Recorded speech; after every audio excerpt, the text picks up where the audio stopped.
નમસ્કાર મિત્રો, મારી ગુજરાત ખબર ચેનલમાં તમારું સ્વાગત છે। મિત્રો, અત્યારે હાલની સૌથી મોટી અને દુઃખદ ખબર સામે આવી રહી છે।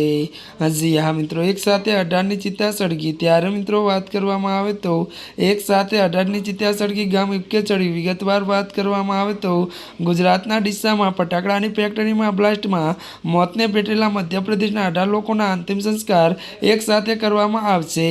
જોકે મિત્રો વધુ જણાવી હતી કે દેવાસ જિલ્લાના નેવારત્યારે ઘાટ પર મૃત્યુ અગ્નિ સંસ્કાર કરવામાં આવ્યા। મળતી વિગતો અનુસાર વાત કરવામાં આવે તો જેના કારણે બે ગામ ઉકે ચડ્યા છે। કુલ 20 લોકોના મોત થયા છે।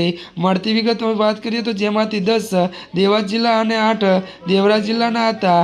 ત્યારે મિત્રો વધુ એ પણ જણાવી હતી કે હજુ 2 ની ઓળખ બાકી છે। મૃત્યુમાં માતા અને 3 પુત્ર તેમજ કાકા ભત્રીજાની જોડી છે। જી આ મિત્રો, અત્યારની આ દુઃખદ ખબર મળી રહી છે।